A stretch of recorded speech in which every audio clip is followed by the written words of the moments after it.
Well, I agree with Frank.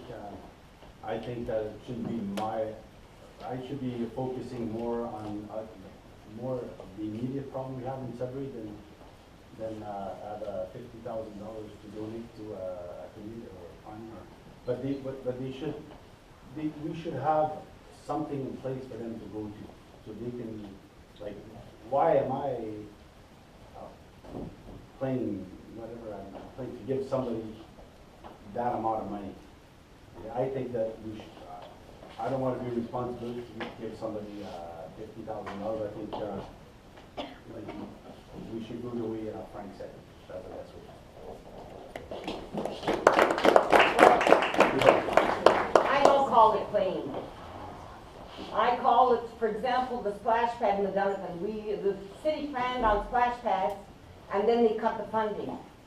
We get that $50,000. Every ward gets $50,000, so everybody, you can sit on it, or you can make it work. The splash pad in the Donovan, and I have two members here, Diana and Monique, the members of our committee. They said we're going to get a committee going. We want a splash pad for the kids in our community. Well, the $50,000, and not my only decision. The CAN, the staff, the leisure staff said we're going to allocate that $50,000 that you have for that year. We applied, we had the Moose Hall apply for a grant. From Trillium, we got $80,000 because the city put $50,000 in the park. And this group raised their sleeves, made a list of all the businesses, and there are not that many businesses in the Donovan and Elm West. They raised, they had a fish dinner, most people were there. They raised $30,000. $155,000. We're building the splash pad right now for the children of the Donovan, the poorest area of the city. And if we had waited, we would never have it. Thank you. Frank?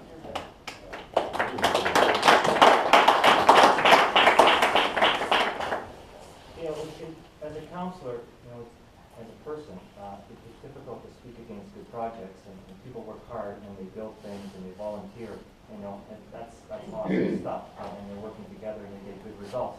But as a counselor who's taking care and wants to be accountable for every dollar that's spent, how do I tell some senior citizens or other people in the community who don't want the taxes to go up, that we're spending hundreds of thousands of dollars on more parks this year and next year and the year after. It's just difficult to do both. And I think at this stage of the game, when money's so tight, I think those dollars should be spent maybe on trying to balance the budgets and to appease those people at this time. We're looking at a 4.9% increase. Every dollar counts, and that's a lot of dollars. So again, they're tough decisions, and that's where leadership comes in. And sometimes you have to make tough decisions. So that's, again, my opinion on it. But we're not saying that we wouldn't want to give this splash pad. That's not what we're saying. We're saying that we should be responsible to give this splash pad. We should have a separate little place that they can go and get it. You know what I mean? That's all we're saying. I'm in favor of the splash pad for kids. I'm in favor for anything for kids. That's why I want to build a park in Zilda a lot better for the kids, so we can stay there and enjoy themselves. Fantastic. Good for you. You did a good job. Well, as a member, as a counselor, my first responsibility is to the whole city. We're making decisions for $500 million a year.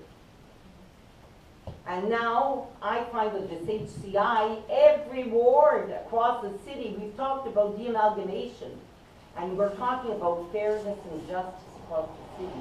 I really think that every ward is important. Every part of the city, if you live in Levack or Dowling or Gabriel or whatever, you should be given that amount. I would say if it makes an issue, well, don't have the council. If you think it's to be re-elected, it's not to be re-elected. It's to make sure that my community, the Donovan, Elm West, and Azilda get their fair share.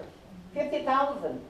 And we're not working alone. We're working with our CANs, we're working with our residents, and we're working with staff from leisure and parks. We put 2 docks at the Whitewater Lake to make sure that people could go on the lake. We're doing things that we could never have done. I could never have done, never have gotten any money for those communities if I didn't have that. If you didn't have that in the city. Anything else?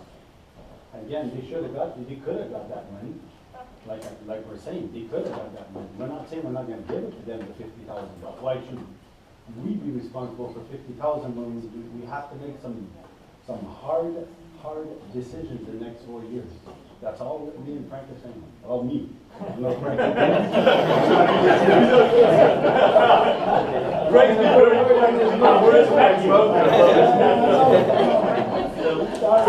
me run to that Paul.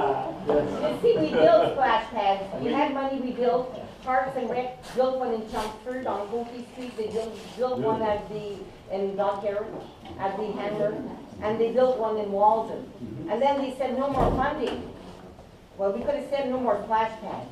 A lot of cities today are building splash pads, and I'm giving you that as an example. If we hadn't had that money, where would we have gotten money to get the 80,000 from Trillium? Where would we have gotten people on board to do it? We wouldn't have had the But that's 155,000. why, you could have had a committee or a person in charge.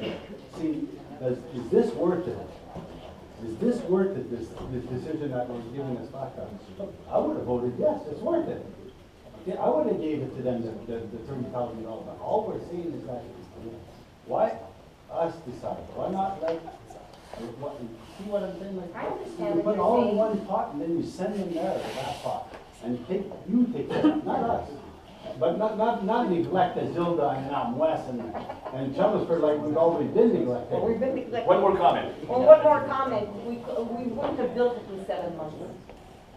Because now we had a committee put in place, and it's the canvas starting the committee. We had how many people?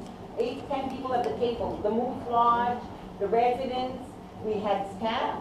We had a staff from Leisure with us all the time. We had 2 staff working with us, and they had to counsel. But the decisions were taken by the people because they decided where the park was going. They decided how they were going to fundraise, and they got the Moose Lodge involved to apply for it. So it's empowering people to take action, to really get involved in making changes for the wellness, the well-being of the community. Thank you very much.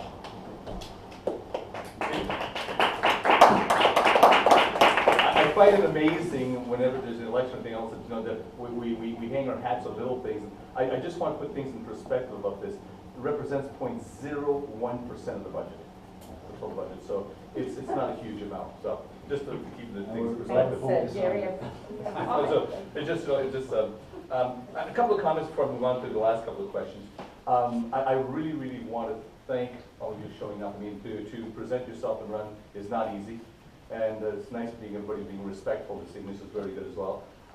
It's not easy to run. It takes a lot of time, lots of money. I know I've done it a couple of times. There's a lot of knocking on doors, and I don't know how many pairs of shoes you guys have worn up. I wore quite a few pairs of shoes. And I'm hoping that, for those who don't win, will present themselves again. I think it's important to stay involved in the community. And for all of you, I know we dedicate to Sudbury, we're committed to vote. So I really think that people should vote, and I encourage everyone to get all of your friends out to vote as well. So it's important. It's got to be important because you've got 58 people running this time. 58 people running for 13 positions. So it'll be interesting. A couple more questions. And I don't know how to do this one because I'll just read the questions probably this way. And the reason I'm having a question is it appears, and whenever it appears, it's an opinion. So I'm very cautious how I ask the question, so please view the question as somebody's opinion. It appears that most of our road tax dollars are being spent in Sudbury and Valley East. Very little, if any, is being spent in Azilda. Specifically the Notre Dame Street between Tim Hortons and Laundry Street, no sidewalks or paved shoulders. The so-called highway between Azilda and Chelmsford isn't 4-lane. So what are your comments with regards to that? And I think some of you follow this.